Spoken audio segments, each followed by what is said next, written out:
Review copy provided by PlayStation. And a while back, I was bitten by a radioactive spider and got superpowers. There have been countless video game versions of New York's famous web-slinger, but in 2018, Insomniac Games brought the franchise to new heights with their own original take on the Spider-Man universe, following it up marvelously with 2020's Miles Morales. Now, Insomniac's back to continue the tale of both Spider-Men in one of the most anticipated games of the year. You're Miles Morales. You're 17 years old and a student at Brooklyn Vision's Academy.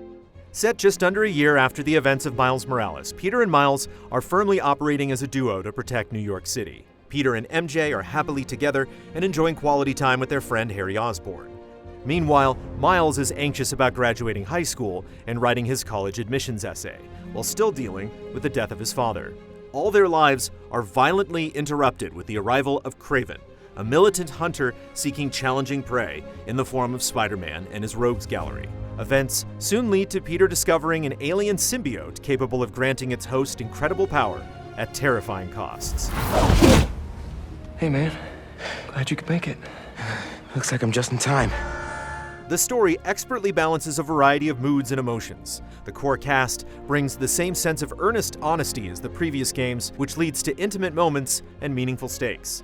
The supporting characters do an excellent job of playing off each lead's circumstances, whether it's Miles getting words of wisdom from his mother, Rio, or Norman Osborn scolding his son, Harry. Meanwhile, Kraven is convincingly intimidating, projecting a threatening intensity that further enforces the danger he poses to our heroes. Sir, perhaps a new hunting ground.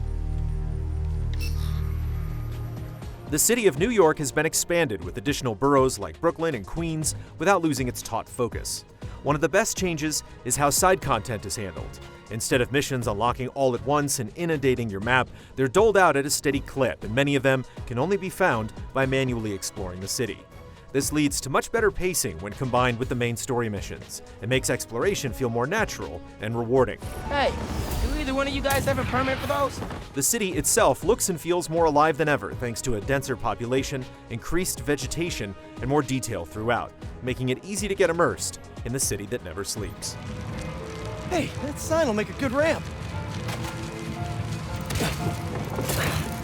Awesome! Got a little air on that one! Navigating through New York as Spider-Man is one of gaming's greatest pleasures. The same core mechanics remain uncompromised from the previous two games, with point launches and web zips accentuating the raw sense of momentum gained from basic swinging.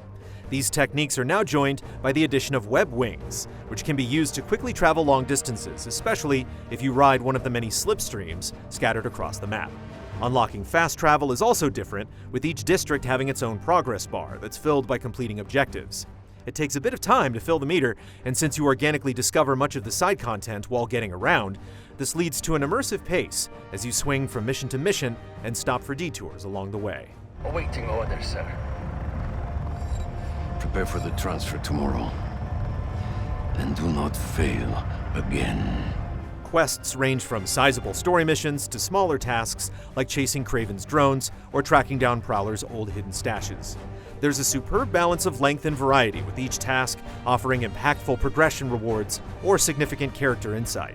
Other side missions feature smaller story arcs on par with the main quest line, making nearly every task you engage with in Spider-Man 2 feel consequential. Playing as both Peter and Miles is seamless, and you can switch at almost any time. Bouncing between them is surprisingly emotional as you contemplate what the other is doing while you occupy each of their headspaces. Some missions do require you to play as one or the other, like when Miles does missions to help out at school, but while they share the same gadgets, they have different core abilities. Peter has access to the symbiote powers and mechanical spider arms, while Miles has both old and new electrical abilities, along with his cloaking tech. Hi, I'm with the fire brigade! If you've played the previous games, the blueprint for combat feels familiar, including the focus meter, which can be used to heal or perform instant takedowns on enemies. However, there are smart changes and improvements that make this sequel superior. The biggest addition is the parry mechanic, which can be used to counter enemies and make them vulnerable. More threatening foes have certain attacks that can't be dodged, pushing you to trust in your parrying ability, instead of spamming the dodge button. Combat constantly feels exhilarating thanks to smooth movement and each Spider-Man's moveset, whether they're fighting common street thugs or menacing bosses. You can equip 4 abilities and 4 gadgets at a time now, making it much easier to utilize your entire toolkit without having to constantly change your gear. Utilizing acrobatic agility and powers to dismantle overwhelming odds only gets better as you unlock additional skills to deal with a variety of enemy types. You think another hunter will challenge Craven here? Only if they are cruel. Stealth has also been expanded thanks to the addition of web lines. When perched on a platform, you can create a web line to just about anywhere within range to use for traversal and takedowns, creating tons of opportunities to pick off foes while remaining hidden. You can dispatch goons from walls and ceilings and effortlessly travel around each arena, which perfectly captures the spirit of playing as Spider-Man. Oscillating between sneaky stealth missions and hardened battles makes the prospect of each type of encounter more appealing. 3 skill trees dictate the abilities you have on hand. Peter and Miles have their own individual skill trees, with a third that's shared between them, and skill points can be used in any of these 3 trees. The electrical venom abilities Miles has tend to be useful against single targets, while his newer powers like chain lightning are good against groups. Peter's mechanical spider arms are well-rounded, but his symbiote powers are the star of the show, capable of grabbing and slamming throngs of enemies with ease. Additionally, shared suit tech upgrades can improve health, damage, focus, and traversal.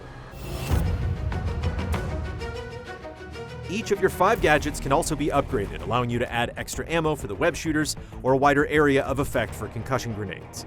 Gadgets are upgraded by using the various tokens and tech points received from missions and crimes in progress.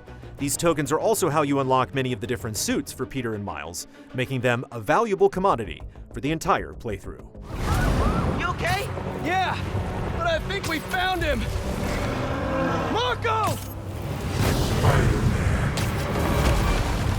Spider-Man 2 is an excellent sequel that smartly builds on the solid foundation set in the previous installments. The web wings are a fun addition to traversal, while combat and stealth have been improved and refined with easier access to gadgets and the new web lines.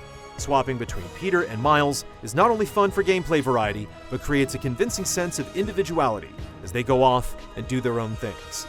After a 3-year wait, Insomniac has delivered a definitive Spider-Man, yet again. Final score, 9 out of 10.